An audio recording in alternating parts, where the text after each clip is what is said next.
Oh, do we have some beautiful news that we're going to talk about with you guys today? Welcome to The Second Legacy. My name is Braden. The guy opposite my side is Tim, and we have a special guest. And before we get into this, Tim, you want to introduce our guest so we can bring him into the people, the fold of The Second Legacy? Absolutely. This is Roy from Brownells. Hi. And Roy's been a friend of ours for quite some time. He's very well entrenched in the industry and represents Brownells, which is a great online retailer. And yeah, it's good to have him out here. We're just shooting and have a good time. It is fantastic to be out here. I've actually got to shoot on the range yesterday. I mean, anytime I have to get to shoot guns, that's one of the things that makes me go. And I can't believe I'm actually here in the Second Legacy studios. I mean, this is swanky, dude. It's special. It is. It's We're very special people. Yeah, very special people. Yeah, if you thought the Indiana studio was cool, wait till you see the Florida one. I'm just saying, this one's fancy schmancy.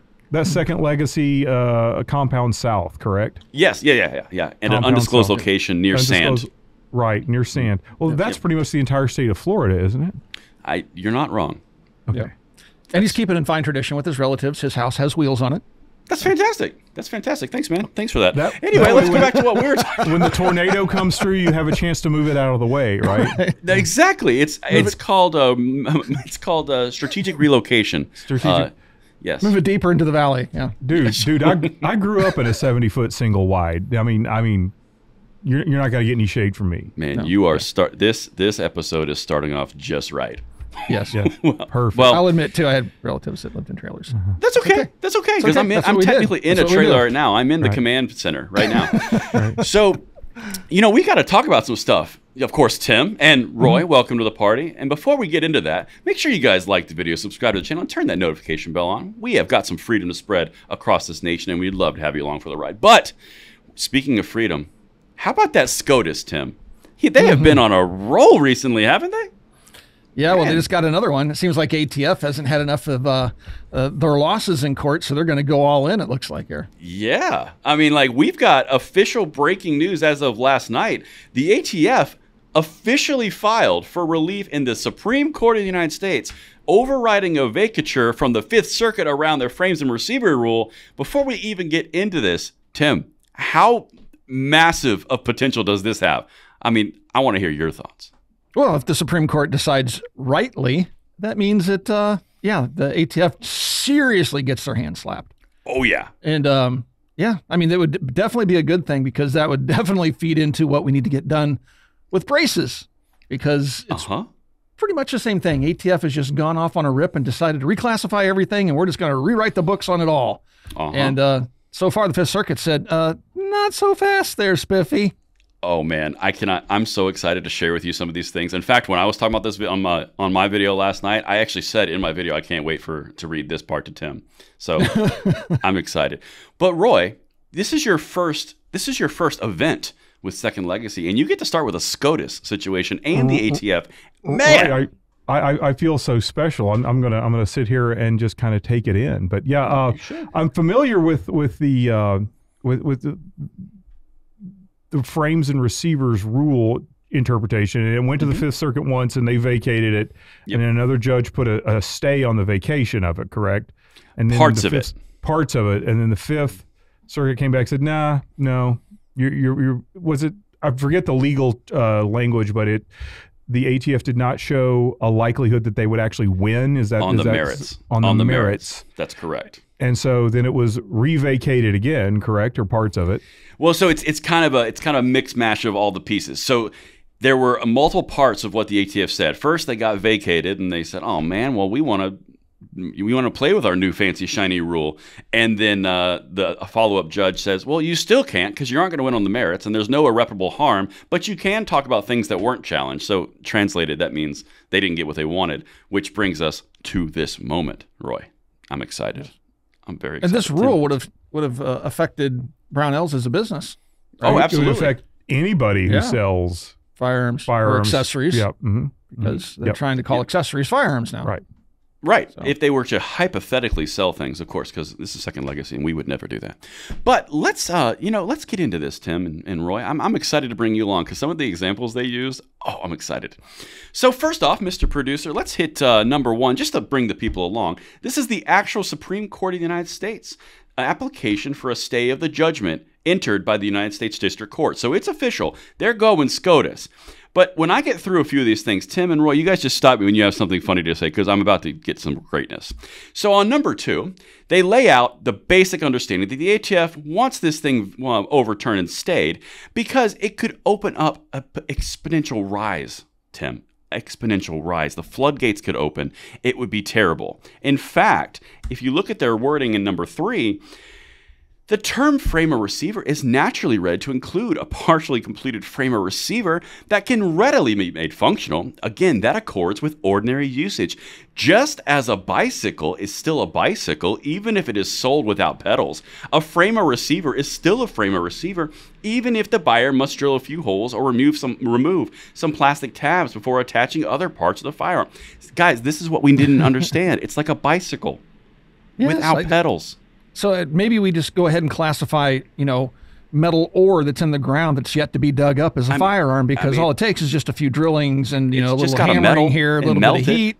Next thing you know, it's a gun. So technically that iron ore in the ground is a firearm, according to ATF. It needs to be serialized. And if you're in possession of a lump of steel, well, not steel, but iron ore or anything else, copper or anything else in your yard, and it's not serialized, it's time for you to go to prison because you and Hunter Biden are criminals. Well, you are anyway. Well, I mean, we are. That's 1 out of 2 there. Oh my goodness. But that one's a fun one. There's some more developments coming out on that one. We'll cover that tomorrow or next week. But oh baby. But I mean, Roy, do you guys sell bicycles at Brownells? Because if you do, to my knowledge, we do not sell bicycles, but that may depend on what the definition of a bicycle is. Well, do they have pedals? I mean, because if they have pedals, I think you're in the clear. I'm not sure, though. I can neither confirm nor deny the existence of pedals on any said bicycles. But I do remember something what Tim was talking about. I remember a meme that went around a few years ago. Somebody had a block of aluminum, and they were selling it as a 0% lower. I remember this. Right, 0% lower. It's a block of aluminum. But it's a 0% lower. So, well, that's the whole thing about the whole 80% thing. People think that there's this definitive rule that decides whether or not something is 69% or 80%. The whole 80% thing was a marketing slogan. The person that came up with that phrase, it had nothing to do with anything ATF had ever decided. They just decided to market these semi-complete receivers as 80%, and they were legal. ATF never said, 80% is here. They just decide willy-nilly if it's a gun or not. So they look at it, and one ATF agent can go, yeah, I think that's a gun. The other one can look at it and go, I don't think it is. You can get 2 conflicting letters. Because they don't have a hard and fast rule. But that's the interesting part about this entire thing. And then we're going to set up camp for a second. This entire thing was built on the idea of 80% is, 79% isn't. Frame and receiver, maybe. Depends how much you have to do with it. Is it a 5%? Is it a 0%? Is it a block of aluminum? Is it a hunk of metal? Is it a pipe in the ground? What actually constitutes a firearm? Because you're going to need some specificity, of which they've gotten in trouble multiple times in this lawsuit where they're just saying, it could be, so therefore it is. What? I know the right answer. Ooh, what's the right answer? Intent. Oh. I got it. Did you intend for it to go bang at some point? Maybe. You're going to prison. Oh, I got you 100. We just went from 0 to 100. I have him now. You had the incorrect thought. So there. Yes. The thought police. So would you say you like guns? Well, I watched them in movies, but would you ever maybe want to make one someday? I don't know. You're going to prison. Prison. Do you have a 3D printer or plans to buy a 3D printer? I mean, maybe. Prison for you? Have at you. Well, I feel like we camped up pretty good. We had a good camping trip on that one because there's so much goodness here, Tim. We're just getting started. First, the bicycles. First, the bicycles came. They came for the bicycles. Well, now let's go to number 6 because I got to show you this. In number 7, I'm really amped. Universal relief is irreconcilable with those constitutional and equitable limitations. By definition, it extends to parties who were not plaintiffs in the lawsuit and hence were not the proper object of the court's remediation. Translation, this applies to all Americans. We can't have this. I mean, bare minimum, we've got to have it to the people with FPC. I mean, we can't just hand this out willy-nilly. It's not like these are rights. This is actually in the court document. Yeah. They're pretty brazen. Brazen. It's so bad. It's so bad. I mean, the argument goes from It's just like a bicycle without pedals. It's that simple. And, this probably shouldn't apply to all Americans. And if we're going to lose, we should probably just do it to the amount that are involved here. And then we go to this next one because, Tim, if one thing makes me madder than anything else, it's when the ATF and the executive branch's feelings and emotions and constitutional authority is usurped. I'm going to tell you right now. Yep. Somebody usurped them? Oh, yeah. Yeah. We just wait for this. We're going to have so much fun with this one. Number 7, Mr. Producer. Universal relief also creates other constitutional, legal, and practical problems. It, quote, strains our separation of powers by allowing individual judges to act more like a legislature by decreeing the rights and duties of people nationwide. Go. Go now. Do it. Really? Yes. That's their argument. Their argument is actually that. So... where do these people come from? I don't know, but that's the part where I said in my video, I can't wait for Tim to hear this part. It's like paint chips. They ate paint chips. They did something. I think they ate the entire paint chip. All of it. Or just drank the paint. I mean, it's so how bad. do you respond to such stupidity and craziness? And the fact that this would even go to a court, and a court would have to even think about this. Correct. And what's the big irony of this? On this channel alone, Tim, we've covered Lauren Boebert. We've covered Thomas Massey. We've covered Van Drew in the House, all saying that the ATF pistol brace rule, the ghost gun legislation or regulation, all violate the separation of powers in the legislative branch from the executive. And now they're sitting here citing the fact that this violates their separation of powers because the judicial stepping on the executive branch's toes, which is the entire point. Right. It's called a check and a balance. And their argument is we don't need any checks or balances because we are the authority. I mean, that's their position.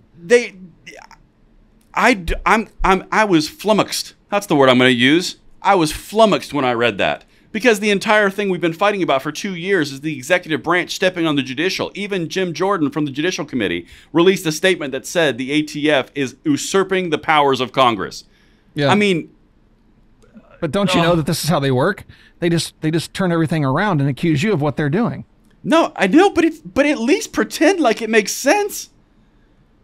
I'm sure they think it does. Roy, can you? I what? I don't know. Can you make this not stink? Can you make it make sense? I don't have that power. I'm afraid I can't do that, Braden. It's just going to have to hurt. You're going to have to rub some dirt on it and walk it off. Yeah, I know, but I don't wanna. Like, this is why do we even have a case now? Like, they put this on the Supreme Court and they said, "Oh, it's violating separation of powers." I want Clarence Thomas to come back and go, "Who's separating what now?" Yeah. Excuse me. I am really looking forward to the Supreme Court's comments on this. Oh yeah, on both sides. I'm amped. And in a second, once we finish the conclusion, we're going to go down on what the potential options are. And then tie it all together on a macro level. Macros. I love macros. Macros and Venn diagrams. Gotta have macros. Right. Venn circles diagrams. And arrows on the backs of each one. Okay. All of them. Every single one. We try to make it something different, Roy. But whatever. It's cool. We try to make it palatable to the vice president. We do. Because we know she watches. Speak to the lowest common denominator, the old LCD. All right. So let's just wrap this up with a nice conclusion. This is from the actual document. The application for a stay of the district court's judgment vacating the rule should be granted. At a minimum, the court should stay the district court's judgment to the extent it applies to non-parties. And if the court does not stay the vacatur in full, it may wish to construe the application as a petition for a writ of certiorari before judgment, grant the petition, and set the case for expedited briefing and argument. Respectfully submitted, the Solicitor General. Translation, give me what I want for a stay, and if you don't, just don't make me file another piece of paperwork, and just consider this a writ of certiorari to get me in front of the SCOTUS to accept this case. Yeah. Bro. Just shut up and go home. ATF, you're drunk. Go home. I mean, like, legitimately, they just rolled the dice so hard across the board on everything. It's exactly what it is. It's a power move against the SCOTUS, and only 3 outcomes are actually possible on this. The first outcome is they grant the stay and they let the court system go about and work through the case like the ATF wants.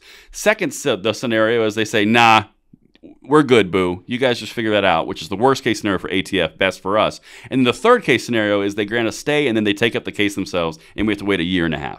So of those 3, what do you think they're more inclined to do? Well, the courts are always slow. I'm going to go with it's going to take them a year and a half. No, that means they accept the entire thing of the SCOTUS. Well, the SCOTUS is going to hear the case because it's ATF, don't you think? Or they're just going to throw it out? Know.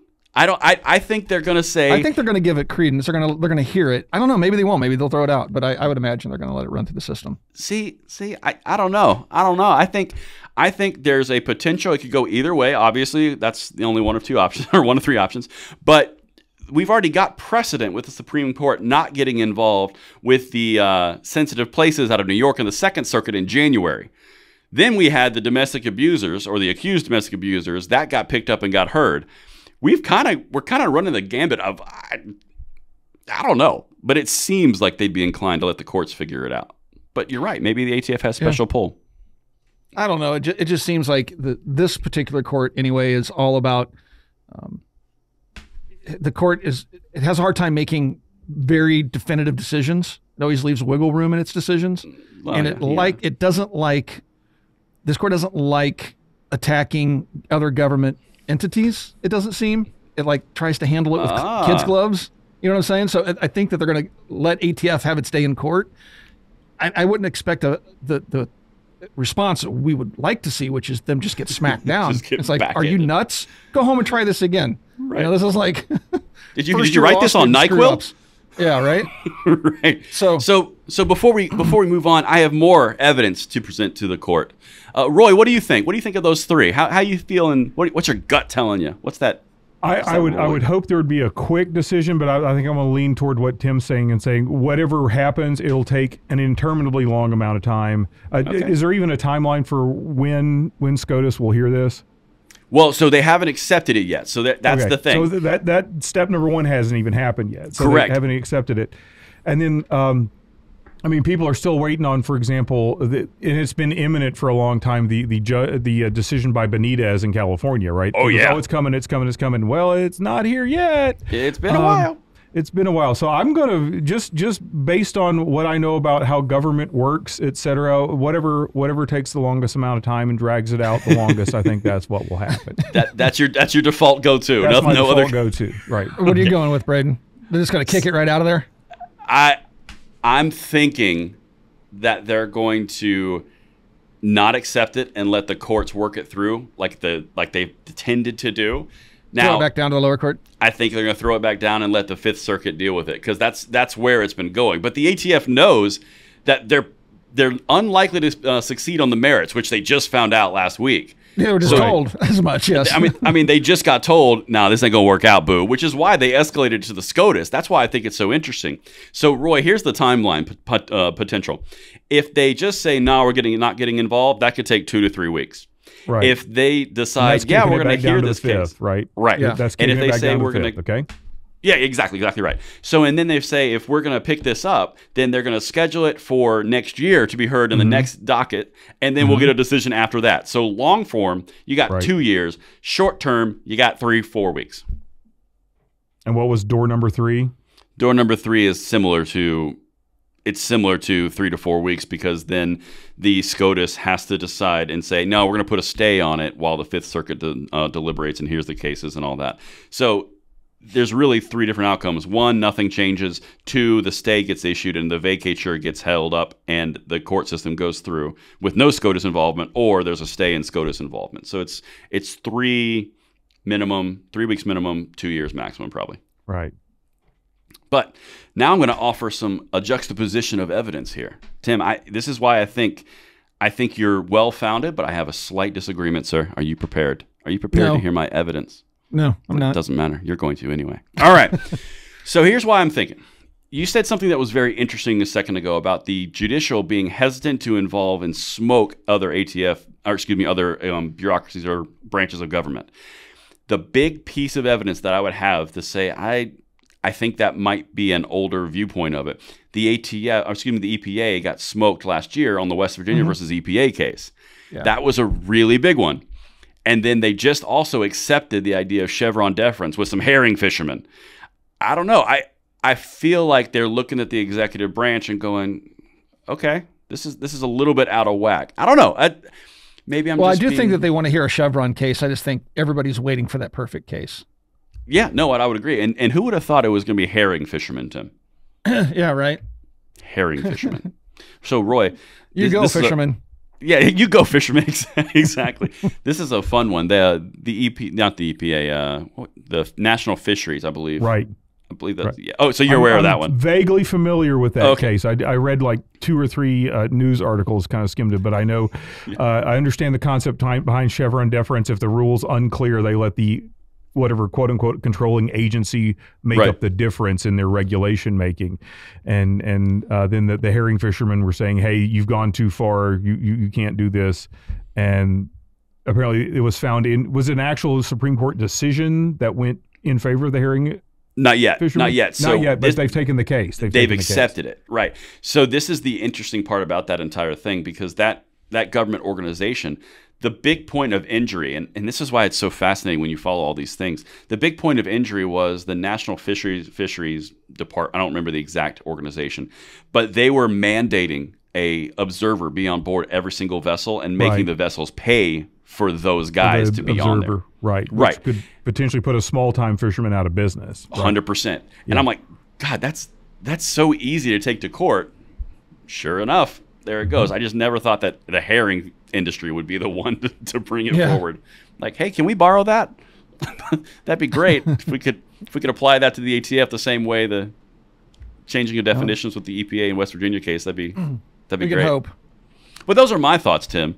I mean, feel free to counter. They're yours, and you can have them. I mean, it would be a futile attempt, but feel free. No, you're wrong. So we'll just leave it with that. Wow, very, man, that was handled like a. Man, is your inner child wounded over there? No, my inner soul. Not even a child. My adult is wounded. I thought we had something special, Tim. Damn. Reach underneath the wheel on your house and get a little dirt and rub it on your boo boo. Yeah. Underneath the wheel. Oh, I get it. The trailer. In your mobile home, right? Yeah. Before the tornado shows up. Right. I legit was sitting here thinking, I was like, what wheel? Wheel of a car? Like, why is he? Why is there dirt in my car? And then I realized it was a trailer joke. Yes. Anyway, yeah, it should be interesting this morning. I am. I'm feeling my oats. But yeah, hopefully the Supreme Court does step in some capacity, right? And gives us a ruling, because I definitely want to see a Chevron decision in our favor, of course. I don't want to see one that's not in our favor. And I do want them to smack down this rule. So let's see how that all plays out. If something changes, of course, we'll bring you another episode right here on The Second Legacy. If you'd like to be part of our call-in show, there's a link in the video description below. Follow that link. We'll get you on the show. Have a great conversation. Thank you for watching. We'll talk to you guys soon.